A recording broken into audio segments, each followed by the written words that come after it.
সাথে বেয়াদবি করবেন না।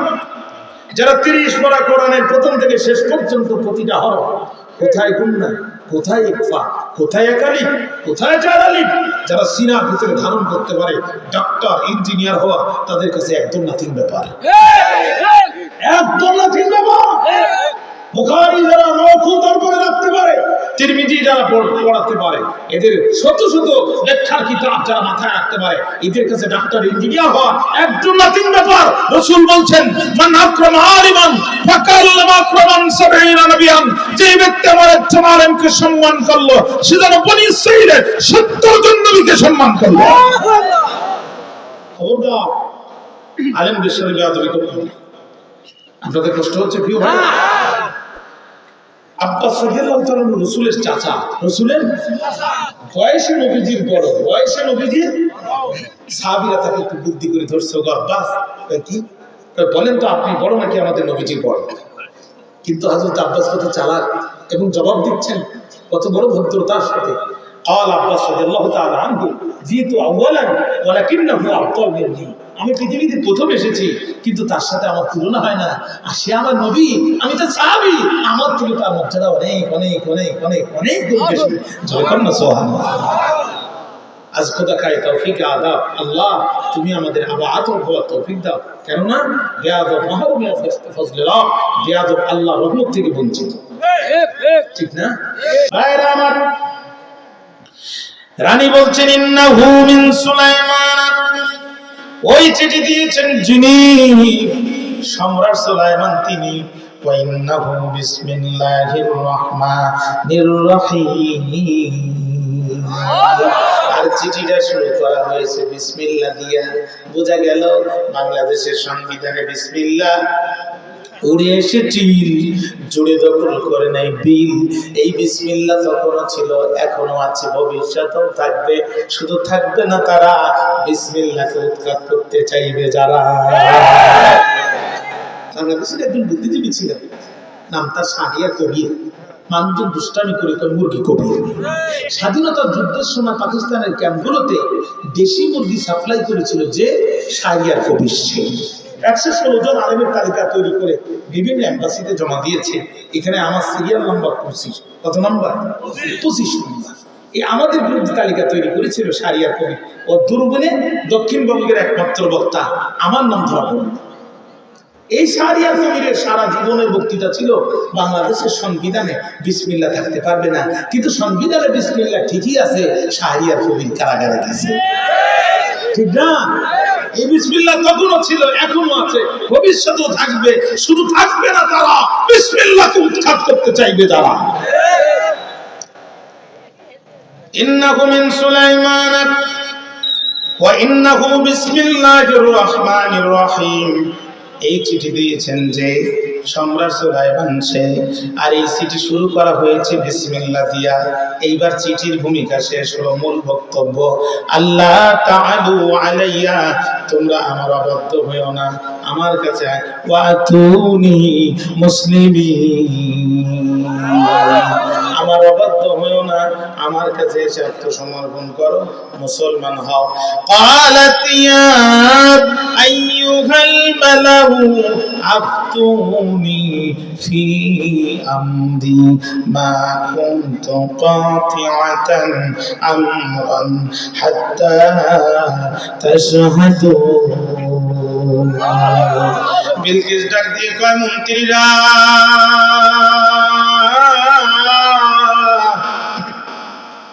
বড় বিপদে পড়েছি আমি, রাষ্ট্রটা আমার কাছে বড় দামি, আমি এই রাষ্ট্রের প্রেসিডেন্ট, আমার বাবা রাষ্ট্রের প্রেসিডেন্ট, আমার দাদা রাষ্ট্রের প্রেসিডেন্ট, 400 বছর ধরে সাবার নেতৃত্ব আমার পরিবার দিচ্ছে, এমন বিপদে কোনোদিন পড়ি নাই। আপনি অথবা তোমরা আমাকে পরামর্শ দাও। মা কুনতু কাতিআতান আমরান, আমি একা একা অতক্ষণ পর্যন্ত আইন পাশ করি না কোনো বিষয়ে, হাত্তা তাশহাদুন, যতক্ষণ পর্যন্ত না তোমরা সাক্ষী দাও।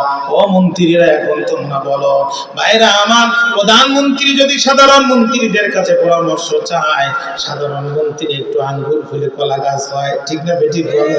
যেটা মিথ্যা সেটা সত্য বানায় বলে, যেটা সত্য সেটা মিথ্যা বানায় বলে। এই মন্ত্রীদের অতিরিক্ত চামচামির জ্বালায় দেশের মানুষের মনের কথা বুঝতে প্রধানমন্ত্রী ব্যর্থ হয়। তখন মন্ত্রীরা বলল, ক্বালু নাহনু উলু কুওয়াতিন ওয়া উলু বাসিন শাদীদ। রানী গো, ভয় নাই, রাজপথ ছাড়ি নাই। নাহনু উলু কুওয়াতিন, আমাদের বড় শক্তিশালী সেনাবাহিনী আছে। উলু বাসিন শাদীদ, মডার্ন অস্ত্র আমাদের কাছে, অর্থাৎ আমাদের জনবল আছে, জনবল আছে। ওয়াল আমরু ইলাইকি, সিদ্ধান্ত আপনার কাছে। ফানজুরি মাজা তামরিন, আদেশ করবেন যাহা, চোখে দেখবেন তাহা। রানী গো, ভয় নাই, রাজপথ ছাড়ি নাই। লড়াই লড়াই লড়াই চাই, লড়াই করে বাঁচতে চাই।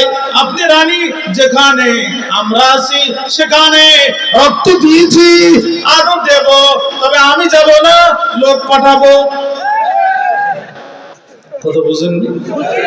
খেলা খেলা খেলা চাই, খেলা বাঁধার 3 দিন আগে আমরা নাই। রানী গো, ভয় নাই, রাজপথ ছাড়ি নাই। ও রানী, আমরা তো আপনার হুকুম মানি, হুকুম করবেন যখনই তুলে দেব, তো তুলে দেব কাফনি, টেনশন করার দরকার নাই, রাজপথ ছাড়ি নাই।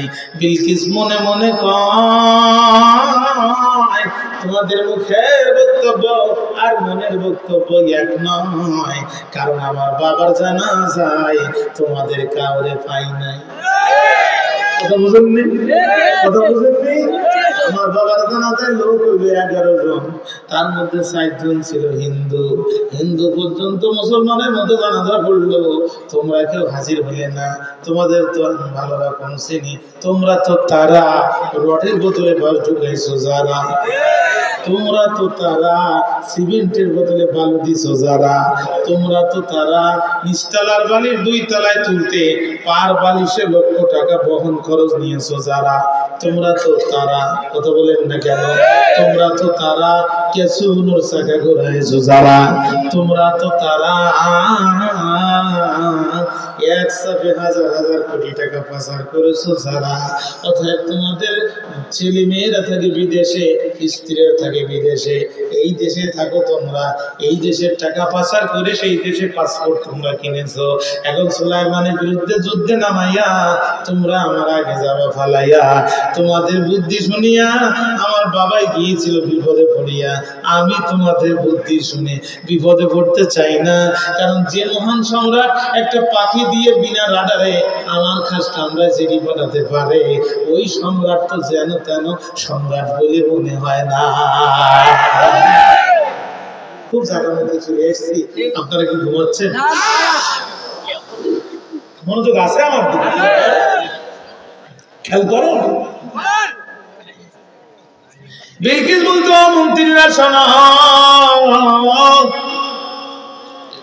যে মহান সম্রাট বিনা রাডারে আমার খাস কামরায় পাখি দিয়ে চিঠি দিতে পারে, আমার সেনাবাহিনীর সদস্য কত তার তো আর অজানা নাই। কিন্তু আমি তো তার শক্তি জানি না, আমি তো তার শক্তি জানি না। আর তোমরা রডের বদলে মাছ ঢুকায় দুর্নীতি করে খেতে খেতে তোমাদের তল পেটে চর্বি জমে গেছে, তোমাকে দিয়ে তো আর রাজপথে আন্দোলন সম্ভব না। কারণ তোমরা এত বেশি ভোগ বিলাসে মুক্ত হয়ে গেছো, তোমরা তারা খেতে দেরি, পালাতে রাজি না। তোমরা যতটুকু মাঠে ঠিকই আছো, আমার পুলিশ আর র্যাবের সহযোগিতায় ঠিকই আছো। পুলিশ আর র্যাবের অফিসাররা ঘুরে যাবে যেদিন, তোমরা রাজপথে একটা পাও দেওয়ার সাহস পাবা না সেদিন। কথা কি বুঝতে পেরেছো? তোমরা এই পুলিশের সহযোগিতা থেকে এত লম্বা লম্বা কথা কও। এ মিয়া, যুদ্ধ কারে বলে জানো? যুদ্ধ গায়ে মারতে হয় না, মাঠে ছুটতে হয়, বোঝো? বিলকিস কি বলতেছে দেখেন, قالت ان الملوك اذا دخلوا قريه افسدوها। বিলকিস বলে, যখন কোন স্বৈরাচার কোন রাষ্ট্র দখল করে, স্বৈরাচার কারা?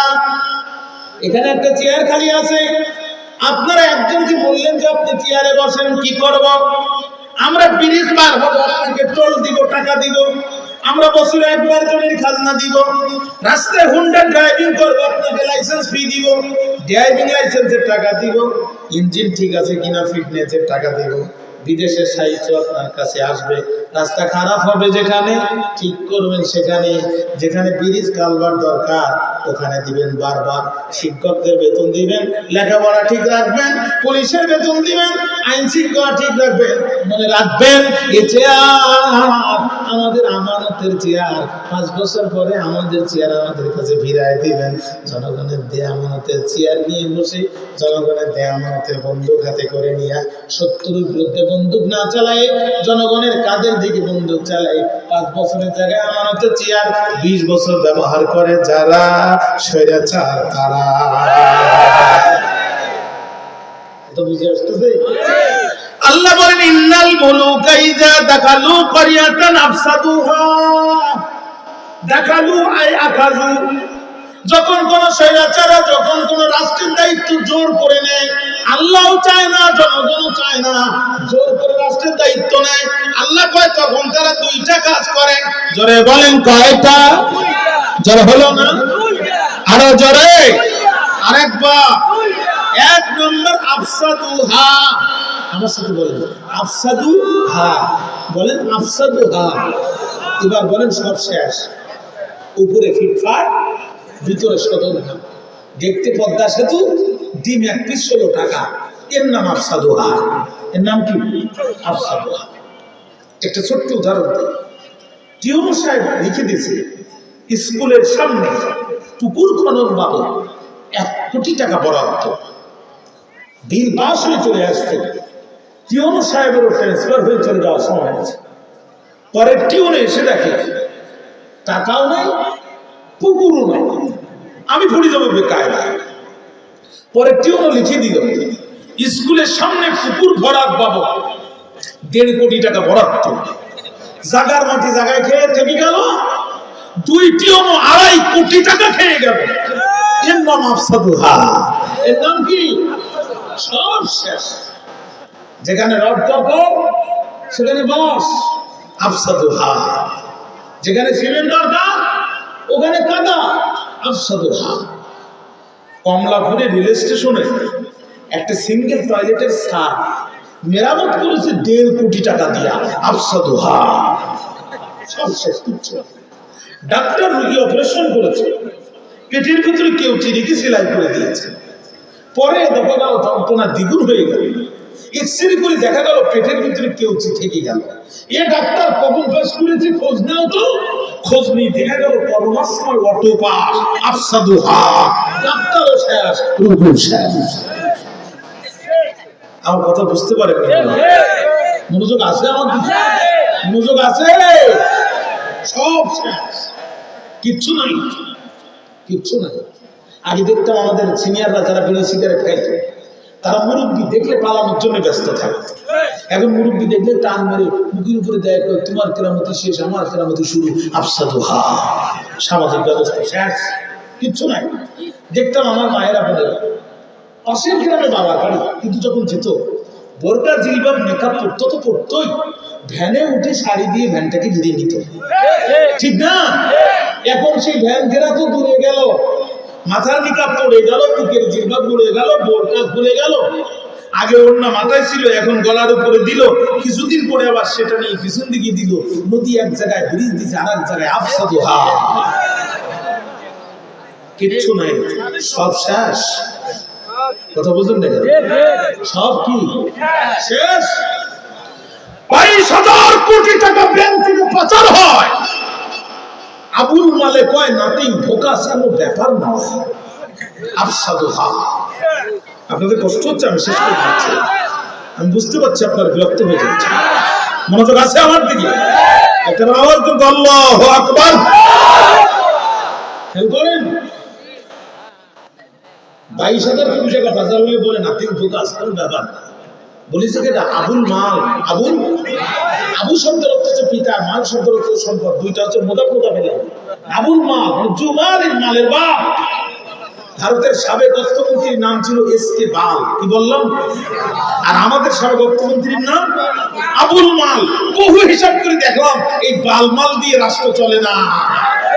রাষ্ট্র চালানোর জন্য কোরআনের মতো সংবিধান দরকার, আর খলিফা ওমরের মতো নেতা দরকার, যারা সিরাজ জামা করে রাষ্ট্র চালাবে কিন্তু গরিবের 2 টাকা চুরি করবে না। এমন নেতা ছাড়া এই সমাজে জাতি দুর্নীতিমুক্ত জাতি হতে পারে না।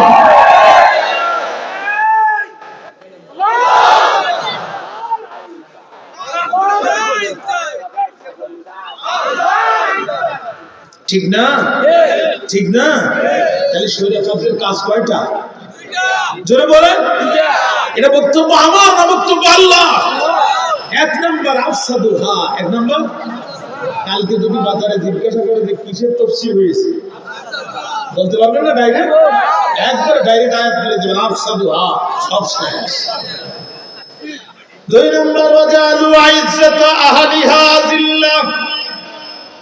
1 নম্বর, দুর্নীতি করে রাষ্ট্র শেষ করে ফেলবে। 2 নম্বর, ওই জাতির সবচেয়ে সম্মানিত মানুষগুলোকে বেইজ্জতি করবে, অপমান করবে। কি জাতের সম্মানী মানুষ হলে পরে আল্লামা সাঈদীকে সৌদি বাচ্চার খানায় কাবার ভিতরে ঢোকার পারমিশন দেয়? কি জাতের সম্মানী মানুষ হলে, আমার গলায় যে মাফলার দেখতেছেন এটা আমাকে একজন গিফট করেছে, বড় জোর দাম 500 টাকা হবে, কিন্তু আল্লামা সাঈদীর গলায় জীবন দিয়ে কালো কাপড় দেখেছেন, পৃথিবীর কোন মার্কেটের কাপড় না। সৌদি বাচ্চা ফাহাদ বিন আব্দুল আজিজ খানায় কাবার কালো কাপড় কেটে তার গলার মধ্যে ঝুলাই দিয়েছিল। কি জাতের সম্মান, কি জাতের সম্মানী মানুষ হলে তাকে এই চির সম্মানে ভূষিত করা হতে পারে? এই স্বৈরাচারটা তারে বানিয়েছে চোর, তারে বানিয়েছে ডাকাত, তারে বানিয়েছে নারী ধর্ষণকারী, হিন্দু নারীর ইজ্জত লুণ্ঠনকারী। ওয়াজআলু আইজ্জাতা আহলিহা আযিল্লা। বিশ্বের সেরা কয়েকজন আলেমের ভিতরে একজন ছিলেন মাওলানা মতিউর রহমান নিজাম। খুব নরম জাতের মানুষ ছিলেন। ওনার ছেলেরা বলছে, মা আমাদেরকে কথা দিয়েছে কিন্তু বাবা কোনদিন চোখ গরম করেছে আমরা দেখি নাই। কি নরম মানুষ। বিদেশে গিয়েছেন ভ্রমণে, যে ব্যাগটা নিয়ে গিয়েছিলেন এটাও ছেঁড়া, যে পাঞ্জাবিটা পরে গিয়েছিলেন এটা ঘাড়ের কাছে ছেঁড়া। এসে আবার রাষ্ট্রীয় সফরের টাকা যেটা বাকি ছিল সেটা তিনি রাষ্ট্রীয় কোষাগারে জমা দিয়েছেন। এই মানুষটিকে শুধু ফাঁসি দেয়নি, ফাঁসি দেওয়ার পরে আধা ঘন্টা ঝুলাই রেখেছে। আলী হাসান মোহাম্মদ মুজাহিদ অত্যন্ত রাগী মানুষ। 2004 সাল আমি গাজীপুর মাদ্রাসায় তখন পড়ি, দাখিল আছে। উনি তখন রানিং মিনিস্টার, ওখানে একটা বড় এতিমখানা আছে। উনি গিয়েছিলেন এতিমখানা পরিদর্শনের জন্য। কোনো কথা না বলে গাড়ি থেকে নিজেই নেমেছে। দেখে স্টেজ বিশাল ফুল দিয়ে বানানো। জিজ্ঞেস করেছেন এই ফুল দিয়ে বানানো কি কারো ব্যক্তিগত টাকায় নাকি এতিমখানার খরচে? এতিমখানার খরচে। কে পারমিশন দিল আপনার এই গরিব এতিমদের টাকা দিয়ে আমার জন্য এই স্টেজ বানাতে? উনি স্টেজে উঠলেন না, উনি মসজিদে চলে গেলেন। টেবিল ভর্তি খাবারের আয়োজন। উনি বললেন এই খাবার কি এতিমখানার টাকা দিয়ে করা হয়েছে না কারো ব্যক্তিগত টাকা দিয়ে? হচ্ছে এতিমখানার টাকা দিয়ে। এতিমখানার টাকা দিয়ে একজন মানুষের জন্য এই খাবার আপনাদের আয়োজন করতে কে বলবে? শুধু ভত্তা দিয়ে 2 ভাত খেলেন দেখুন। এতিমখানার একজন বাচ্চাকে ঘরের মধ্যে নিয়ে গিয়ে বলছে, তোমাদেরকে কি খেতে দিয়েছে? বলছে মুরগি। শিক্ষকদেরকে বললেন এই মুরগির হাড় কোথায় ফেলেছেন, আমাকে নিয়ে যান, মুরগির হাড় দেখা। এত সৎ মানুষ, এত সৎ মানুষ। এই মানুষটিকে ফাঁসি দিয়ে কলিজা ঠান্ডা হয় না, উনি 1 ঘন্টা তাকে ঝুলাই রেখেছে।